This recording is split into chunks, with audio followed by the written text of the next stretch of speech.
for you to learn something to help you expand your own personal development. So many people have told me that the Wednesday sessions have transformed their lives, and some people are coming from other churches and tuning in from other places to learn about this.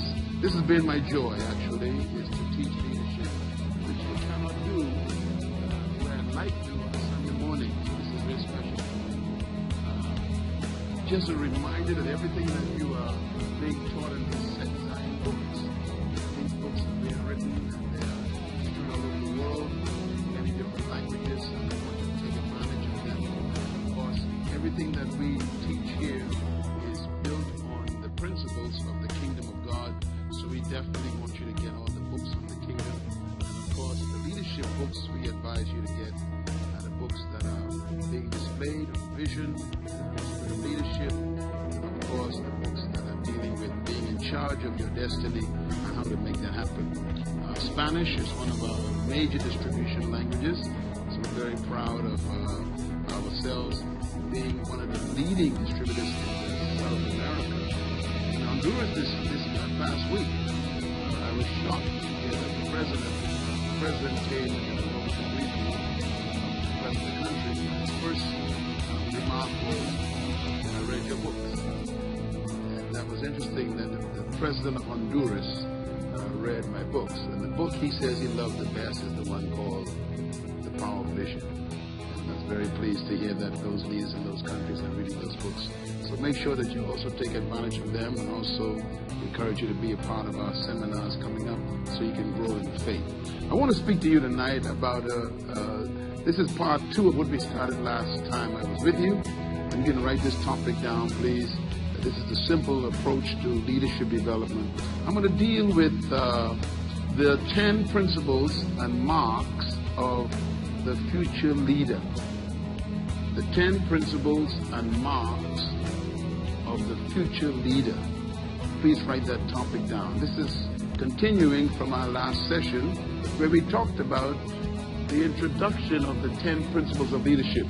I'm going to deal with some of the marks, how you can tell who will be the successful leaders emerging in the next 10, 20 years. And I use the term future leaders intentionally because the leadership styles of yesteryear will not work anymore. Things have changed. The environment has changed, and what it's going to take for you to be effective as a leader, a woman or a man, male or female, is going to have to be very, very distinctly different. However, principles never change. So it's important for us to learn the principles, even though things are changing. Our focus tonight will be on understanding the process of discovering and developing your leadership ability. I'm talking to everyone. I'm so happy that so many of you are here tonight, because normally when people hear about leadership, they think it's for someone else. It's not for them. And this is very much a struggle for me over the years, especially dealing with people from developing countries and former colonies, for them to believe that leadership is not reserved for a small group of people who are the elite, who somehow have gifts that we don't have. But the concept of leadership that I have discovered changed my life, and that is that every human being possesses leadership potential. Most of them will die as followers, and this is the tragedy. And I'm trying to prevent that as much as I can to every developing country, beginning with my own country here in the Bahamas. And this is why we focus so much on leadership here in this ministry, but also in the nations that we travel to. And our invitations are coming from left and right now all over the world. Many countries are calling us to come and teach them leadership from our perspective. I want to begin talking for a minute about the few comments concerning the art of leadership. The art of leadership. I am convinced that every human being possesses leadership ability. But leadership is not really a right, it's a privilege. People don't have to follow you. So it's always a privilege for people to call you a leader or see you as a leader. That leads to my third point. True leadership has more to do with attitude than with technique. Most of us who have heard about leadership programs or leadership seminars or leadership colleges, you normally go to those places to learn techniques or methods of controlling people or organizing people or motivating people.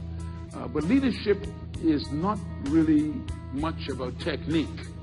It's more about attitude, and attitude is something that no one can teach you. Attitude is a result of a belief system. So really, leadership is born, first of all, out of a belief that a person discovers that gives them a conviction that changes their attitude. This, therefore, is what I call the spirit of leadership versus the leadership spirit. Now, in my book on the spirit of leadership, which I hope that you would read, in that book I did research for about 12 years of struggle as to why don't people change after many years of teaching them. And the answer is in that book. It took me a while to figure it out. You can actually be with someone for a long time and keep communicating to them information and they still don't change. And I discovered that the reason why people don't change is because their attitude is their problem. But attitude is a result of your thoughts, your beliefs about yourself. And belief comes from ideas. And ideas have a source. They got to come from somewhere. And so leadership is really birthed when a person gets the right ideas about themselves and they believe those ideas. And they become a conviction. That conviction is what makes the person blossom into a leader. So I call it the spirit of leadership and the leadership spirit. The spirit of leadership and the leadership spirit are different to me. The leadership spirit is what you are born with. Every human was born with it. But the spirit of leadership is different. That is something that you have to learn. And that comes from a belief system. That's why I'm teaching in this series on these particular attitudes. Let's talk a little bit about a few comments about what is true leadership. Write this down, please. Leadership comes down to two specific things. One, who you are, and two, how you think. Who you are and how you think. Leadership is not a matter of controlling people, dominating people. It's not about having a lot of people even follow you. Matter of fact, many great leaders never sought followers. Leadership is about discovering who you are and then how you think about who you are. Another important point I want to make is that your attitude is more powerful than your aptitude. Again, we're talking about discovery of self versus thinking correctly. Aptitude have to do with your education. Attitude has to do with your belief. I have met people with PhDs in physics who think like slaves. And that's because their aptitude did not change their attitude, because education is not the same as revelation. You can be very well educated and very timid, afraid of people. Sometimes we call these people nerds. You know, people who have great aptitude, sharp cognitive ability, but they cannot have a good conversation with people, cannot transfer their ideas to someone. They have no sense of conviction and no passion. Your mother and father, like mine did, told me that if I got a good education, I'd be successful. I've come to believe that that's not true. A good education may give you opportunity, but it doesn't give you influence.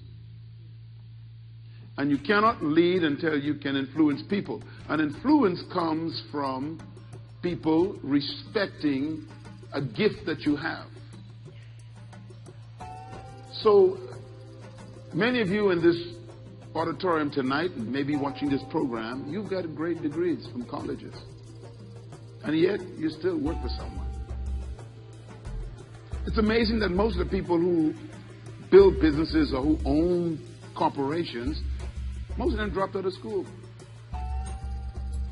And that's the mystery. People who didn't finish their college degree end up with an idea that becomes $1 billion idea. And the guy who got a PhD in accountancy have to count their money for them.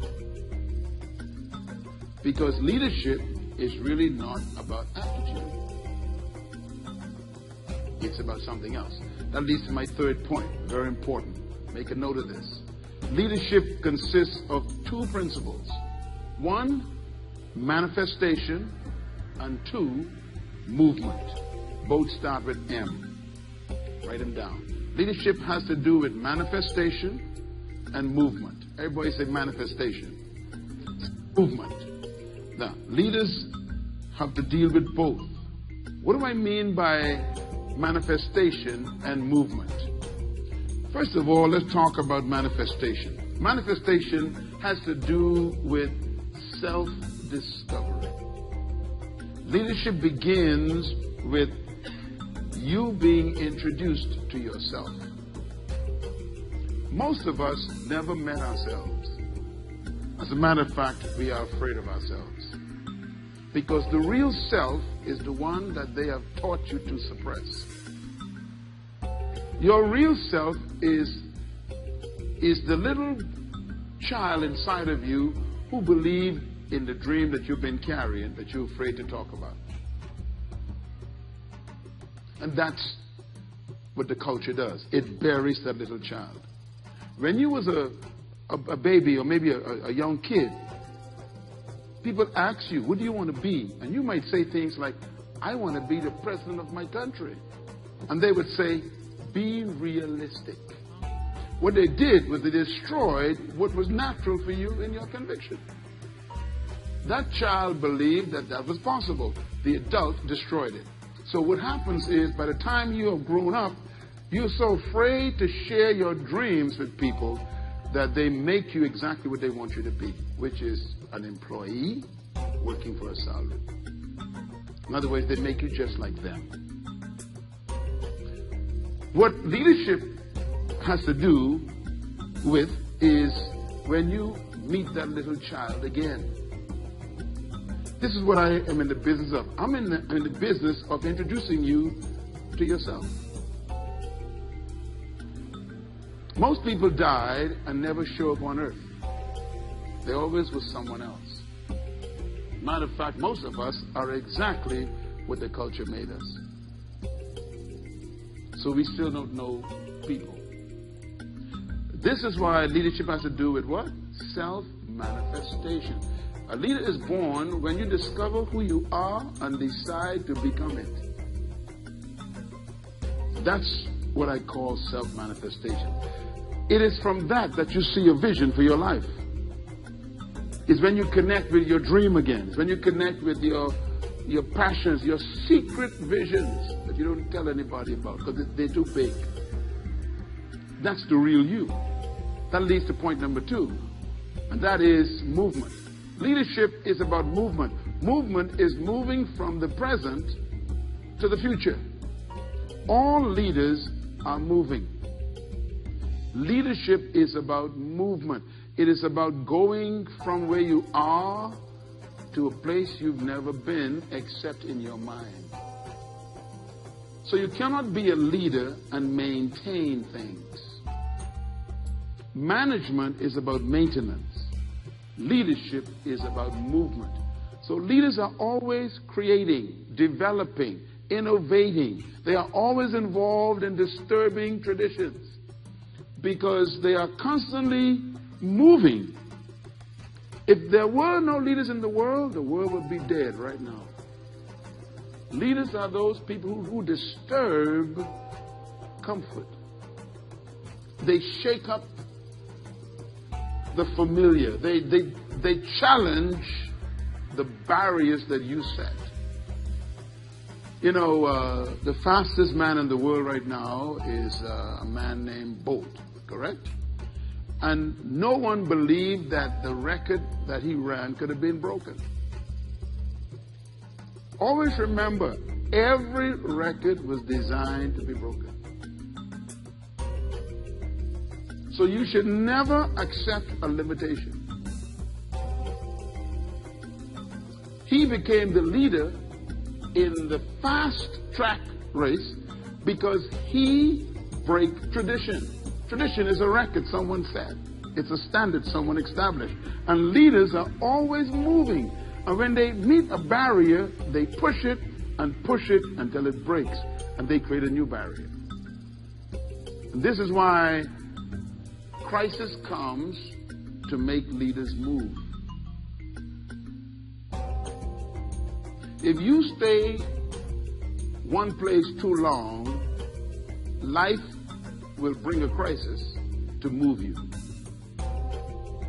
So when we talk about crisis in the world, that's a good thing. It means that it's time to move. Invent new ways of handling economic development, social development, new ways of handling politics, new ways of handling building a country, new ways of starting new businesses or new environments or new culture. In other words, crisis comes to disturb tradition. Most of the leaders in history were born out of crisis. Think about Nelson Mandela, born out of crisis. Mother Teresa, born out of crisis. Sir Lyndon Pinley, born out of crisis. Martin Luther King Jr., born out of crisis. We remember people who crisis produced. Maybe that's why you're having a little problem right now. Life is about to produce a leader. So don't curse a crisis. Study it. It comes to make you what you thought you could never be. I'm going to share with you again my philosophy of leadership, why I do what I do. This is what I believe, and I studied this from that great book called the Bible. First of all, I believe that trapped in every follower is a hidden leader. That motivates me to work with you. Number two, I believe that every human being was created to lead, and they were designed to dominate, but not to dominate people. They were designed to dominate in an area of gifting. That leads to point number three. Leadership potential, therefore, resides in everyone. It doesn't mean they're going to develop it. It's like a seed who never becomes a tree. The tree is in the seed, but it could die and never bring forth the tree. So it is with you. You were born with a leader on the inside, but your environment can actually be toxic, and you will never become what you were born to be. That leads to point number four. You were born to lead, but you must become a leader. Now, I believe this with all my heart. What I mean by that is, let's go back to the seed again. Does a seed have a tree in it? What's the answer? Yes, it does. Does life guarantee that the tree would come out of the seed? No. What would make the tree come out of the seed? It has to go through what? A process. So even though the tree is in the seed, it has to become what's in it. It's true about you too. You have a great person on the inside, and they already exist. But you have to go through a process to become that great person. And this is why no leader is made in a day. They are products of time and tests and challenges and frustration and experiences and failure and getting back up. That's what makes a great person. So if you are going through a lot of tests and difficulties, don't quit. That's the struggle that makes you great. You know, great leaders don't talk much about their struggle while they're in it. They tell you after they're out of it. So I don't talk much about what I go through because I understand it's part of my life. Followers talk about what they're going through all the time. Oh, it's so tough. I don't know if I'm going to make it. I can't find food. I'm going to die. That's a follower. A leader just goes through it understand it, learn from it, grow through it, and when they're finished, they tell you their story. It's a process. At least the point number 5, write it down. True leadership is self-manifestation. A tree was always in the seed, am I correct? So when the tree becomes reality, the seed didn't go anywhere to get it. It just simply manifested what was always there. So you don't go to become a leader. You grow to become a leader. You don't go looking for leadership. You manifest it. This, therefore, life is more really about you becoming yourself than becoming someone else. You know, they say that a person who is well balanced have 3 things. Write them down. 1, self-concept. 2, self-worth. And 3, self-esteem. Now, what's the first word in each one of those? Self. Most people have never experienced those things. They experience other concept, other worth, other esteem. In other words, they become what other people expect them to be. They get value from other people. They get worth from other people. That means that they will never become themselves. They depend on other people to make them feel important. They depend on other people to give them high esteem. And they depend on other people to make them accept who they are. That means you are never yourself. You are other people. So the key to life is really discovering yourself. That leads to point number 6. The purpose for leadership, therefore, is not to control people, but to produce other leaders. True leaders produce leaders. This is my conviction. So great leaders always make themselves unnecessary. The reason why you may not see me a lot is because I did a good job. Some of you don't know what I'm doing. But my absence is proof of my leadership. If what you are doing cannot function without your presence, you are not a leader. So the goal of leadership is what? To produce leaders. If you don't produce leaders, you can never grow to the next place. And this is the problem. A lot of people hold on to positions and they can't go to the next one. In my book, Passing It On, which I hope you will read, I talk about the fact that the first act of a true leader is to identify their replacement and start training them right away. That's the first act of a true leader. They look around to find their replacement, maybe 2 or 3 of them, and they start mentoring them right away. Because the goal of leadership is to move on. And you leave someone in your place to protect what you built, to preserve what you worked for. Because if what you built die when you die, you are a failure. So leadership has to do with producing leaders, not maintaining followers. The philosophy that I talk about really can be summarized this way. Write this down. True leadership is not about finding something to live for. It's finding something to die for. In other words, leadership is finding a human cause that is worth sacrificing yourself for. And I talked about this in the last session because true leaders discover the problem that they were born to solve and they pursue it with all their heart. Write this down. I was born to solve a problem. Just write that down. I want you to say it with me. I was born to solve a problem. Say it. Okay. This is important, you know, because this is where you get your self-discovery from.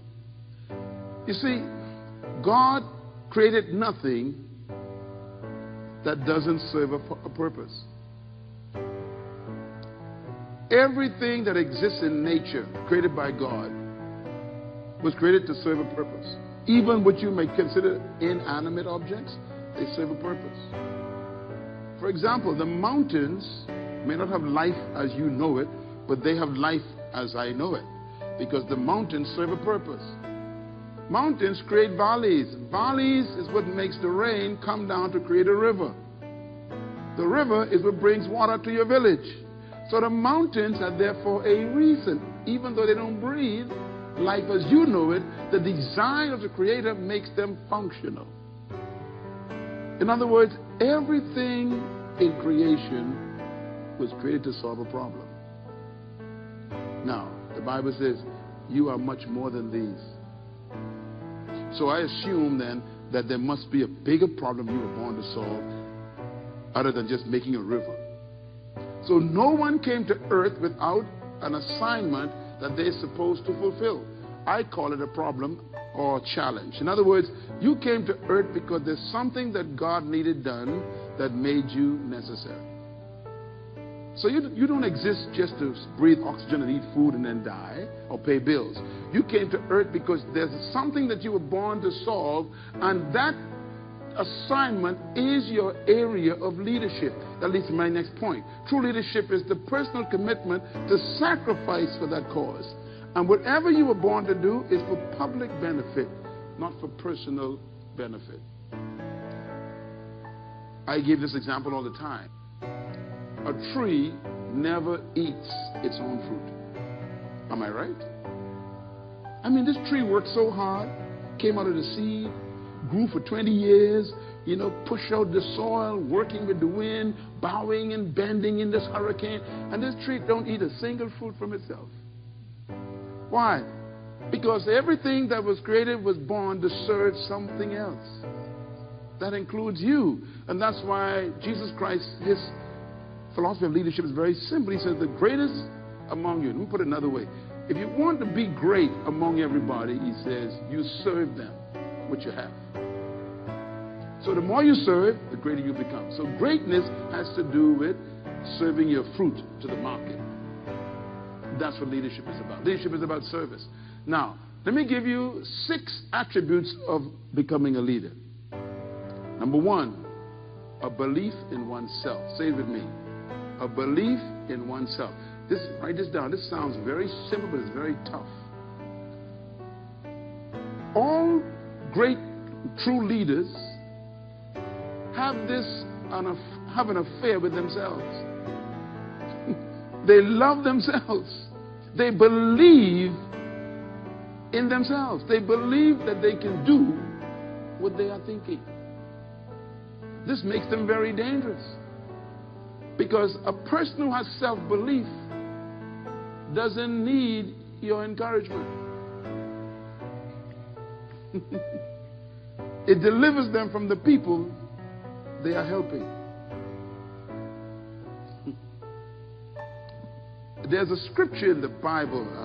I didn't teach on this for a while. Maybe it took 20 years ago, I think I taught about this. But the scripture in the Bible, when I was a teenager, it really changed my life. I mean, it's amazing. It was a parable that Jesus told about, different groups of people and how they respond to life. And he said one group is like rock. You can't help them. Whatever you put on them rolls off. Then there's another group who got very thin soil. They get excited about everything and do nothing. Then you got a third group who got a little bit of soil and they get excited about what they receive, but when the pressures of life come and other people's opinions and criticism comes, they are choked up and they forget what you taught them. And then he says there's the last group who are deep soil. They take it in, they grow, and they bear fruit. He says the reason why the others didn't make it, he explained it. He says because, now here's a statement, changed my life, they did not have root in themselves. I couldn't believe he said that. I'm going to quote it again. He says the reason why they failed, they didn't have root in themselves. See, I figured it out when I was a kid. That if you put your root in everybody else, then you depend on them to live. The root of the tree is the source of its life. So if your roots are spread all over the place, then you got to hope that the place is successful. You got to hope the place got water or you're going to die. He said, get root in yourself, just in case people withdraw their water. Find self-belief. That leads to point number 2. The second powerful attribute of a leader is a passion for the job. When I use the word job, I mean your work. Leaders have a passion for what they're doing. Now, passion is an important word. Passion has more to do with internal motivation than external motivation. In other words, a leader's passion is internally motivated by a conviction, and therefore they are not afraid of failure, because their capacity to start again is on the inside. Let me put it another way. Leaders are leaders because they are not afraid to fail. They're not afraid to fail because their belief is not in other people, it's in themselves. Write this down. Leaders are their own raw material. They believe that they have what it takes to do what they're dreaming. They believe it. And even though they may fail and falter and people may leave them and things may fall apart, they always get back up because somehow they believe this thing exists on the inside. I had a brief moment to meet Donald Trump one time. This guy is a billionaire, you know. And we went to eat at a golf club, Muck. And he was in this golf club. He owned it. And one of the gentlemen who was with me said, "Would you like to meet him?" I said, "Of course I'd like to meet Donald Trump." So he took me over to the table, introduced me, and I learned a lesson, you know, years ago. Whenever you are in the presence of somebody who's successful, don't talk about yourself. Ask questions. Remember that. So when you're with someone who's smarter than you, who's more successful than you, keep your mouth shut. Don't tell them who you are and where you've been and all the things you did. Remember, you broke. So you won't find out what made this person successful.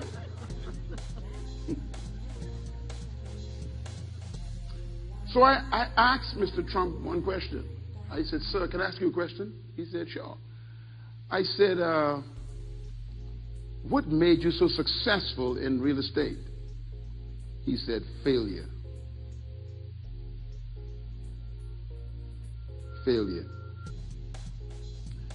He said, "You have to become bankrupt before you become successful." I was so glad for that answer, because I was bankrupt at the moment. In other words, what he was saying is, if you're going to become great in your area of gifting, you have to lose everything at one point first.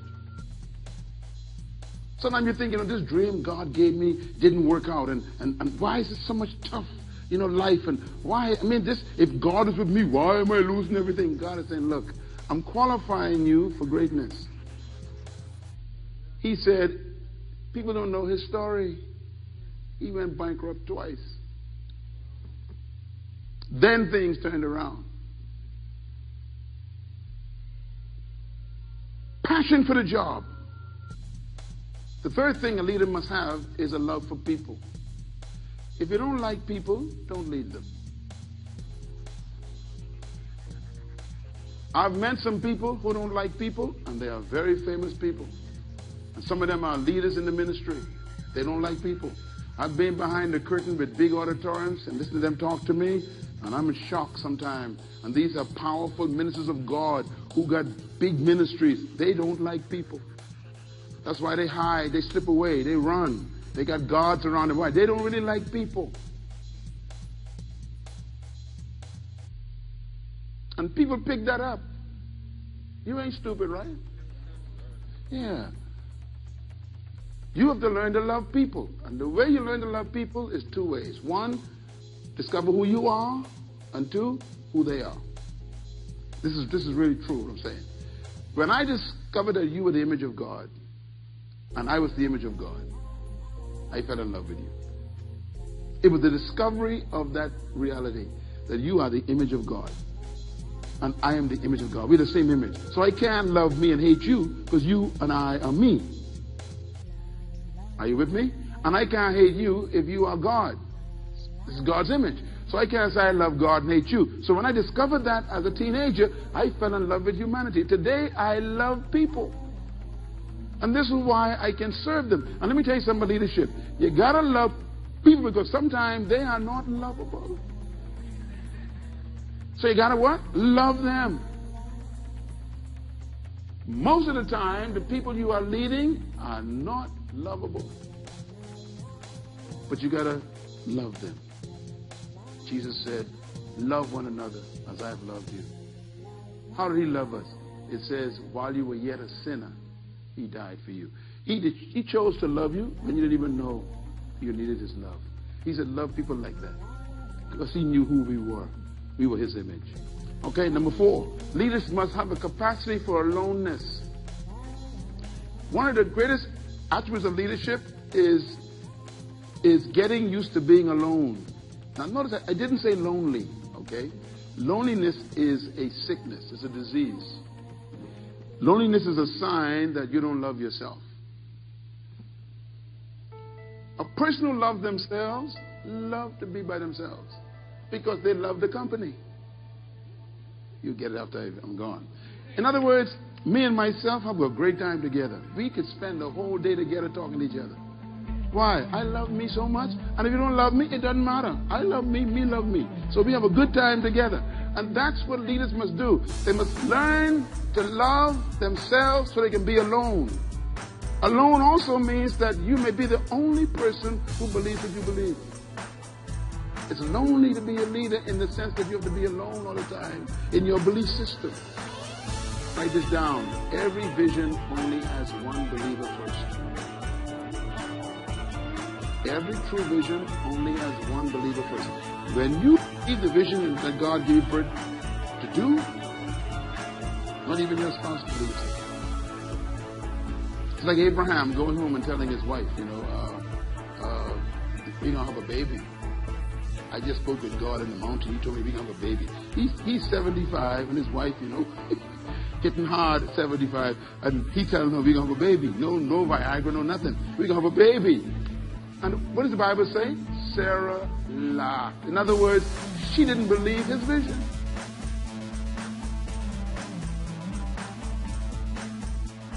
True leaders don't look for company all the time. Because sometimes there isn't any company to be with. No one believes you. Leaders live a very alone life. This is why the eagles are such an important bird. Eagles never flock. That's why they're the king of birds. When you see an eagle flying, it's always one at a time by themselves. Pigeons flock. Ducks flock. Quack, quack, quack, quack, flock. Eagles never flock. They're always alone. They're the king of birds. Leadership has to be used to being alone. And this is why a politician, for example, who wants to change his country and has a vision for the nation must understand that the people of his own circle will misunderstand him and not be with him. And accept that as proof that you are a leader. Your job is to sell that vision to them. Not to forget the vision or give it up. It's to sell it. If you believe it, you have a conviction about it, first you will be alone. Then you have to sell it. All right? Number 5. Leaders have a satisfaction for the success of others. Now, this also is tied to the one before that. Leaders are not jealous of other people's success. True leaders are so self-confident in their own security that they can enjoy other people's success. There are some people who don't want you to succeed. They will trap, they will block, they will try to stop, they will hinder, they will talk, gossip, attack. They hate your success. But a true leader rejoices when you succeed. As a matter of fact, a leader gets joy when he creates somebody better than himself. I like the mind of Jesus Christ. What a leader he was. Here's his philosophy of other people's success. He said, it is better for you that I move out of the way. Because if I don't move out of the way, you won't do greater works. Listen to the thinking. He says, look, I am stopping your greatness. So I'm going to move on the side so you can become greater. He used the word greater. Greater works than I have done. Greater. Your success is my joy, he says. True leaders do not try and hinder other people's greatness. They actually take credit for it. The Apostle John, I never read this you should read the 1st, 2nd, and 3rd John, just before Revelation. Read those 2 books. John had disciples, a very strong guy, powerful master teacher. And John said in those books, he says, it is my pleasure and my joy that my children walk in truth. Then he says, I wish above all things that you would prosper and be in health, even as your soul. He was wishing for their success. Sometimes it is very dangerous to succeed around your family. Does anybody know what I'm talking about? Your family could actually hate you because you're successful. They can't enjoy your success. And it tells a lot about their mentality, that they are still dealing and suffering from inferiority complexes, low self-esteem, poor self-worth. They have contaminated self-esteem, and they cannot enjoy other people's success. But true leaders love to see people achieve greatness. And what they do is they take credit for it too. They say, see that? I helped them become that. You don't get jealous, you rejoice. Number 6 rather. An attribute of a leader has a commitment to the betterment of humanity. All true leaders want to see humanity advance. Now notice I use the term humanity, not yourself. True leaders have a strange love for humanity. If you study all the great leaders in history that we remember and we revere, they never had personal ambition. They had public ambition. Think about Moses, what he went through for those people. That's why we love and respect him. Think about Joshua, what he went through for those people. That's why we love and respect him. Think about Daniel. Daniel says he prayed for his people to be delivered from the slavery in Babylon. It wasn't for him. He wanted the people to be free. That's why Daniel is remembered. David stood before that giant, not for himself, but because of what the giant was doing to his people and his God. He was fighting out for somebody else. You remember David? Nelson Mandela. It was for the people he went to jail. Mahatma Gandhi. It was for the people he went to jail.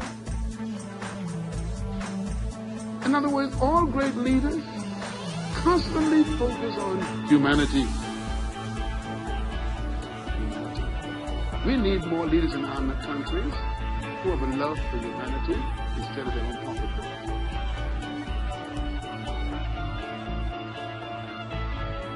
Many leaders go into positions to get their peace, not to bring peace. Many leaders go into position to fatten their own pockets, not to make sure the empty pockets of the people are filled. They're not true leaders. These are parasites. These are leeches with titles. They suck the blood out of humanity instead of giving humanity life. Great leaders always work for the betterment of people. That leads me now to how to lead effectively. How do we lead effectively? All right. I want to give you a list that you must remember, okay? And this will take me about 3 months to teach this one slide, but I'll just give you the list, okay? This is what I call how to lead effectively. First, leaders create things. Write it down. Leaders are creators. They can take nothing and produce something. You give a leader a boat and you turn it into a fishing industry. They create things. You give a leader a piece of property, he turns it into a farm. Secondly, leaders are builders. They're involved in building. The leader, as a creator of culture, he builds the culture that he wants in the organization. Leaders create the organization and then they build the culture that they want. They actually establish the mentality in the environment. Thirdly, Leaders maintain. Now, I want to say carefully with this word. They maintain and sustain the culture that they want. They don't maintain and sustain the organization. They maintain the culture. In other words, if I want a culture of excellence in my organization, then I maintain that culture at all costs. You don't allow the culture to wane or to fall. So leaders maintain quality, even though they change productivity. They even change products, but they keep the quality. They maintain quality. Number 4, leaders are always involved in changing things. They are change agents. Leaders are always fixing things that are successful. Paradox. If something is working, leaders will fix it. Paradox. If it's doing well, they will fix it. They don't wait for things to break down or become obsolete. They even change what is successful. That leads me to point number 5. Leaders are developers. Leaders are those who reproduce after their kind. Managers have to understand that you cannot manage people. Human beings are too complicated to manage. In my book that I wrote some years ago, the book is called Becoming a Leader. Please read that book. I talk about management in there and how we can fuse management with development. You can't manage humans. You can develop humans, but you can't manage humans. Humans are too complicated. They are emotional muck. You can't, you could take a gun and force me to do something, and that's not management. That's dictatorship. You can't really manage people. You can manage a copying machine, you can manage a computer, you can manage, a machine, but humans need to be developed. So a leader is one who develops people. When he meets them a certain way. When he leaves, they are different persons. Most of you who came to this ministry years ago, you're not the same person. You learned so much, you didn't even know what you learned. And you changed. And that's a sign that there's leadership in this house. Your development is a sign that somebody has tapped into your greatness and encouraged you to come up. This is what leadership is about developing people. All right. 6 marks of a future leader. Well, I gave you some heavy stuff tonight. The future leader that's going to make it in this generation will not be the one that brought us here to this point in life.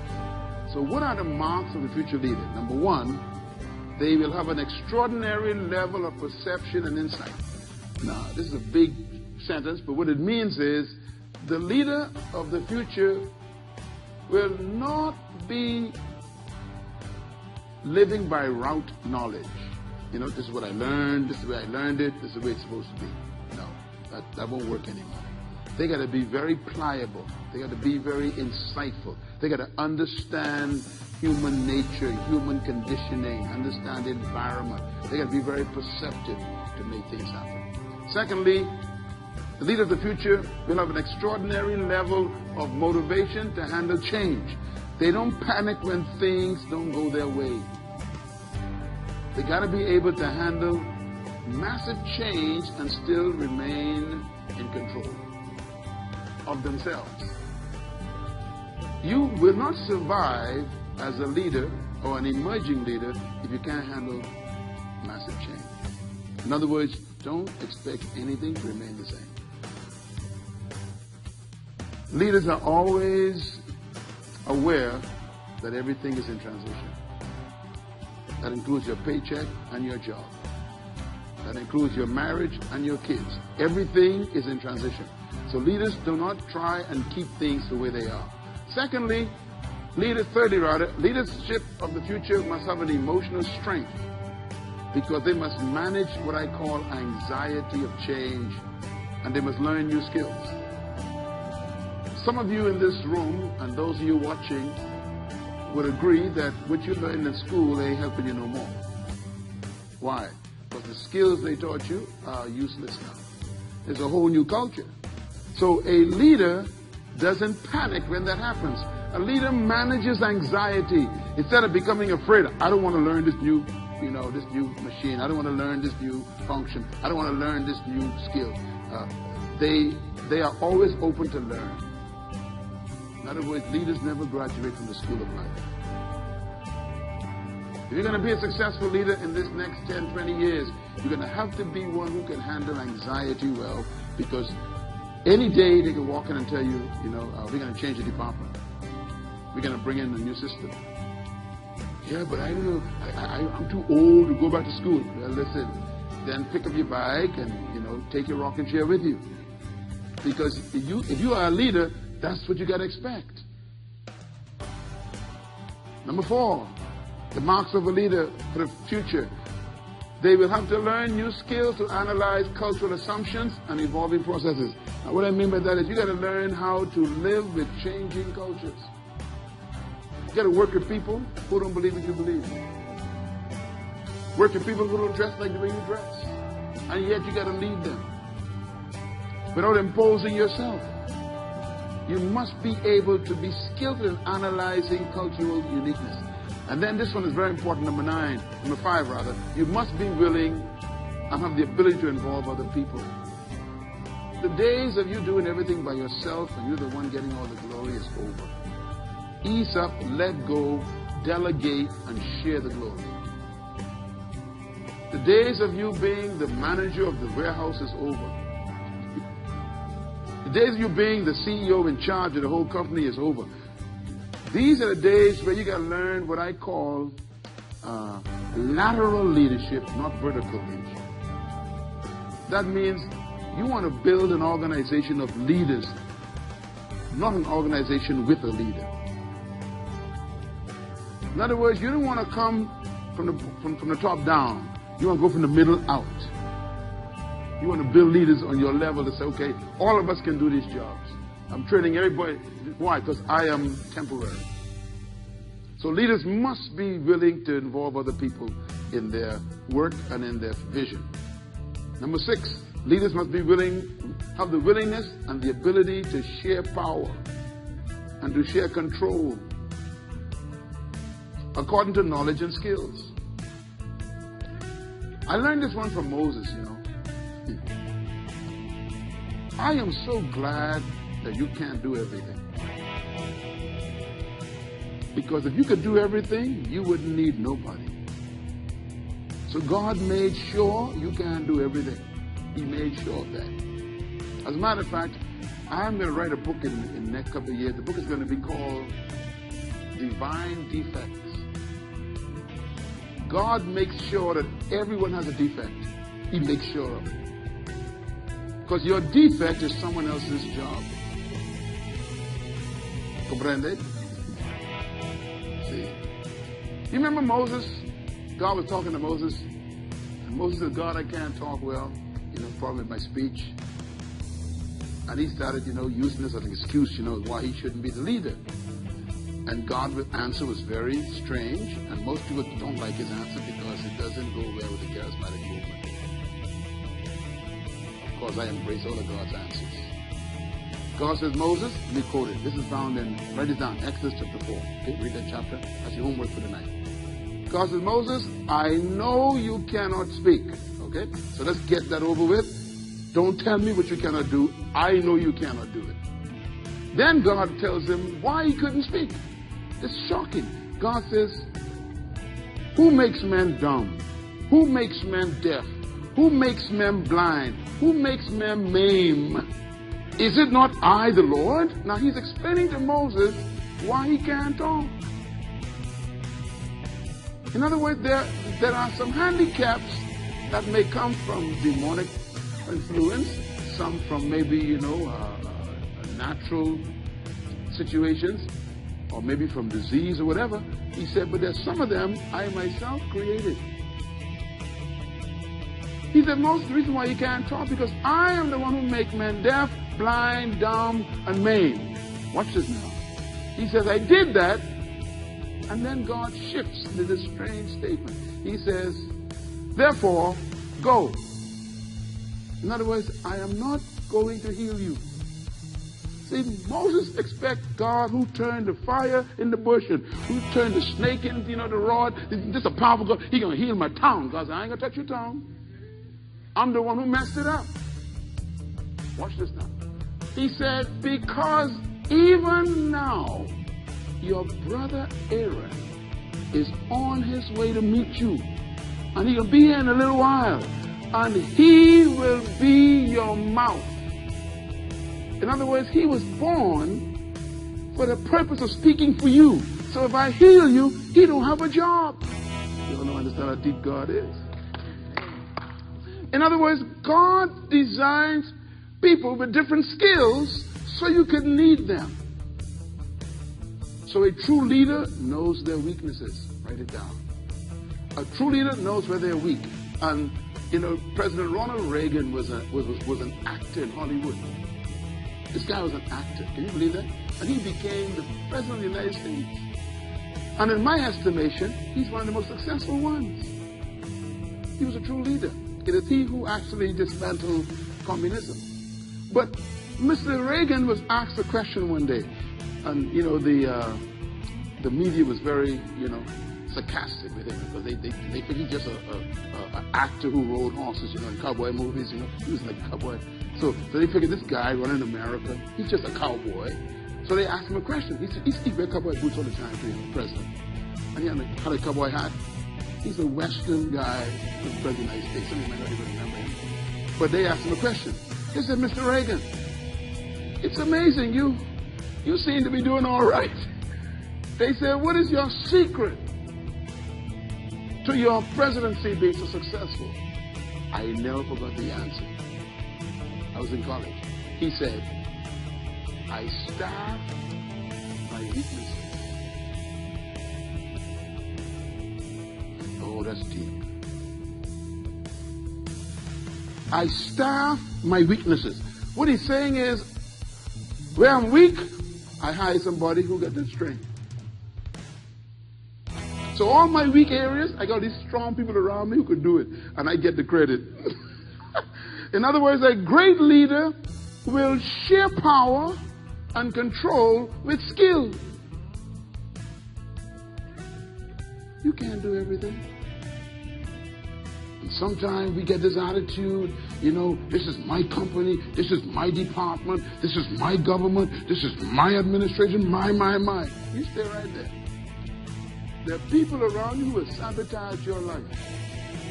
And there's some people working in your department right now who are making your life a hell. Why? You don't want to give them any credit for nothing. You want to take all the glory. Great leaders share power and they distribute control because they share based on knowledge and skill. When I choose members of the board of this ministry, a very powerful board, strong board. All my choices are very strategic. Everybody on the board got a strength. And those strengths are important. And whenever I see a weakness, I bring somebody on the board to take care of that. Because you got to have a strong body if you're going to move history. And the body consists of eyes and noses and mouths and hands and feet and fingers. You got to have all these parts working. Do you realize your head cannot pick up nothing? Your head can't take you nowhere. Your head can't see. It can't hear. It can't do, your brain can't do nothing. And yet it claims to be the head. Your brain uses the eye to look at the door. And your brain thinks, go outside. Go outside. Go outside. And the foot says, I ain't going nowhere. See? So the brain got to depend on the skill of the feet. So the head appreciates the skills of the whole body. So it distributes power. Distributes power. All right, let me close with this and then we can pick up here next time. Don't forget next session, all right? 5 characteristics of the future leader. 5 of them. And I want you to learn them because you're going to become great one day. And these will help you to become great. The first one, the future leader is one who can lead and follow. The days of you being the leader permanently is over. A leader that is wise is one who shifts position without changing disposition. Can I say it again? A great leader is one who can shift positions without changing disposition. In other words, I am always the leader, but I'm not always the one leading. There are times when I need to follow. Why? Because what I need, I don't have. So I got to submit to someone who has it. So a leader has the ability to lead and follow. And you need to know when to do it. You need to know when, hey, this is the point where I need to listen. This is the point where I need to let this other person take over, because this is their strength. So you can't walk around these days anymore saying that I'm in charge and what I say goes. Yeah, you go by yourself, all right. You wander off into nothingness. You must be able to lead and follow. Okay. Secondly, the second characteristic of a leader must be central and marginal. This is very important. The leader of the future must be central and what? Marginal. What I mean by that is the great leader of this day will have to be one who is in the middle of everything, but also in touch with the outside of everything. You don't stay in your office, lock the door, and hope everything works out. You better go walk around, touch people, listen to people, get on the ground floor, listen to what's going on in the streets. Why? Because the leader must be in touch with the center and the margin. Jesus Christ, to me, was the greatest leader of all time. This guy was something else. I still can't get over Jesus. Jesus would actually be in a crusade with adults and then play with kids in the middle of the crusade. He was in touch with these old people and these young people at the same time. And the old people wanted the young people to leave the meeting. He said, no, leave them in the meeting. They are people. He was in the center and the margin. He helped the Roman centurion, and then he helped a woman who was some South Phoenician woman, and then he helped a Samaritan woman with 5 husbands. This guy was in touch with all levels. He was in touch with people. There's some people who wouldn't even want to mix with you. You know, people tell me, my wife all the time, how come you all don't come with any entourage? Where's your bodyguard? I said, my bodyguard is my wife. And people still amazed. They said, sometimes they would ask my son and daughter, can we shake his hands? And my son and daughter go in the shop. What are you talking about, shake his hands? Why? Are you afraid to shake his hands? Go ahead, shake his hands. Because there's some leaders who say, don't touch me. Some people, you know, you can always tell when someone else was there before I came. They see me on TV, they see other person on TV, and they expect me to be like them. Then when I come, you know, I go sit down on the floor with them and I eat popcorn. They're like, are you actually sitting here? I say, yeah, I like popcorn. And they're like, but you's Myles Munroe. I said, yes, I'm Myles Munroe. I mean, the Myles Munroe? Yes, I'm Myles Munroe. The one on TV? Yes. You sitting here? Yes. Wow, you're different. No, I'm in touch with the center and the margin.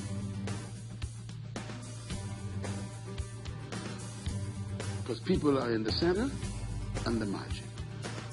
Love the people in the center and the margin. The Bible says, love without partiality. Don't be partial when you're loving people. Remember this, you can't lead people who don't like you. Write that down, man. This is important. Some of y'all make enemies that people can follow me. You don't make enemies that people follow you. Eventually, people are going to get rid of you. I'm telling you, you don't treat people with respect and love all the people, no matter where they're located. Eventually, they're going to become your problem. You know, one of the things they said about the founding father of our country, Sir Lyndon Pendley, I'm sure you heard about it in the last few weeks, where we celebrated our 40th anniversary, you know, how he was able to be, you know, the prime minister and yet go to Andrews and sit on the floor and eat crab with an old woman. They said, and people remember that. He was in the center and the margin. There are some people who come down in the margin, but their mind is still in the center. Can I say it slow? There are some people who will come to the margin. They pretending to be with you, but their mind is in the center. They don't want to be with you. They come for votes. You need someone who is real in touch, genuinely love the margin and the center. I don't pretend nothing in my life. I'm telling you, what you see is exactly who I am. I'm sure you know me long enough. This is me. Sometimes visitors come here, from around the world every weekend, and you see them come here, and they come shake my hand, and they'll say, "You mean you just stay here with all the people?" I said, "You stay with us? I mean, the people just walk up to you?" I said, "Yeah." And the kids, I said, "Yeah." They said, "Ooh, you're different." I'm sitting there going, "What are you talking about different? This is normal. These are people." You can't lead and you can't stay locked up in some ivory tower so you're a leader. Most people are ivory tower dwellers because their people's skills are so poor. They can't have just a normal conversation with people about their needs. True leaders can live in the center and the margin. And you can't make it if you don't do that. All right? Here's the other one. Leaders must be hierarchical, above and below. In other words, same thing. Deal with the people at the top and also deal with those in the bottom the same way. Some of you may have seen the picture with me and the president of Honduras. I don't know if you saw it on the screen. I guess I had it there.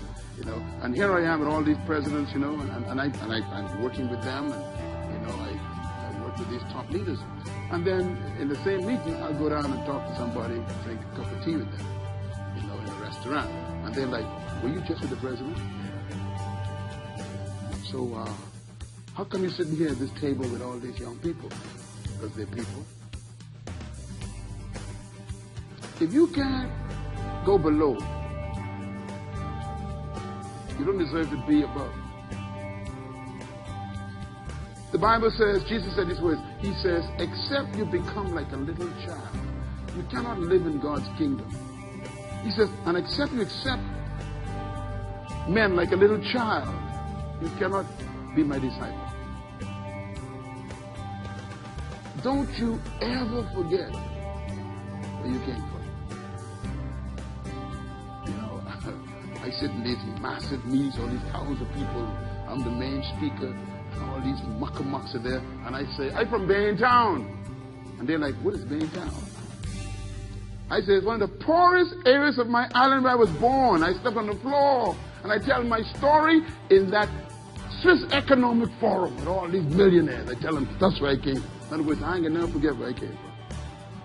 Y'all ain't gonna make me think like y'all. Sometimes we forget. We drive around, close up our windows, speak to them people. You stay right there. They flatten your tire. Everybody deserves respect.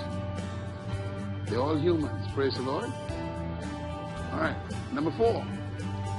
The future leader must be individualistic and a team player. Both. They have to know when they must make a decision, and they must know when they must share the decision. In other words, the leader of this next century will be a leader who knows, I don't know everything, but I know that I'm responsible.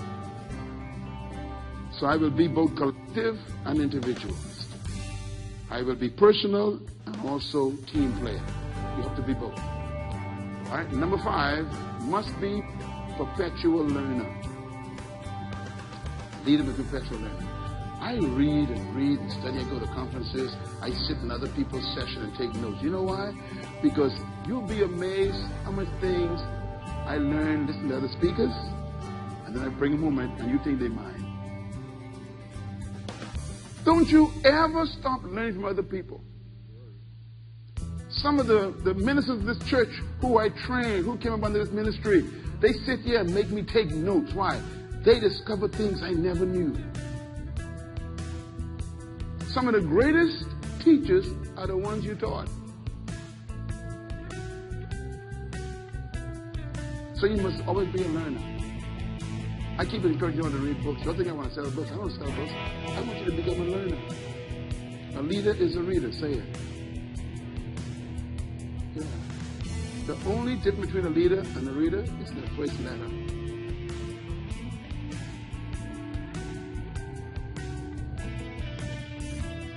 read books. If you want people to think you are smart, here's my secret: have a good memory. I'll just give you a secret.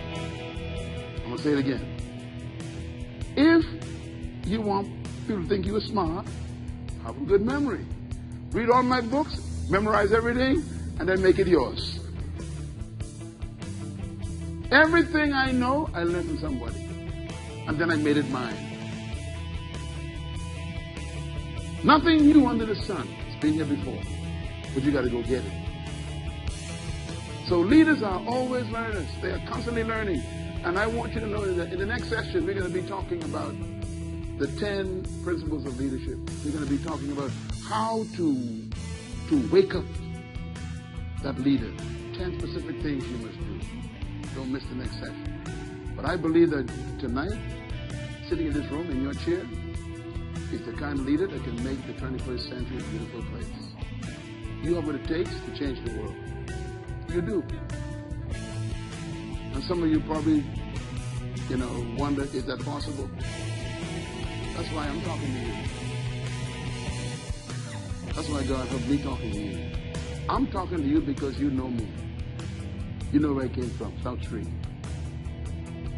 And then you see me with 100,000 people, the heads of state, which means that if he did it for me, and that's why he tells you to come back home, go back home and tell them, show them, be with them, because sometimes you think that, these people got this special gift or something. That ain't true. They just discovered something, that's all, about themselves. And I hope you find that self. This is my heart, for you to discover who you are. In that is your gifting. And your gifting is your area of prosperity. I want to encourage you. And, I'm thinking maybe sometime later this year, I'm going to have a couple of private sessions where I talk to you about how to become, how to market yourself. Can I put it there? How to market yourself. How to turn yourself into money. Because everybody here is money. But being able to know how to market it is tough. Because you're not taught that. And you and I have our wealth on it's on the inside. We are learning to market that. Let's pray. Heavenly Father, thank you for giving us a privilege tonight to learn a little bit about your plan for us. Thank you for the reality that we are born to lead. Thank you for giving us examples around us that inspire us. Thank you for giving us hope that we won't die the way we were born. We won't be staying where we are. We're going to move. I pray for those who have been discouraged, those who have had the bankruptcy experience. I pray for those who are at that moment where they want to throw the towel in.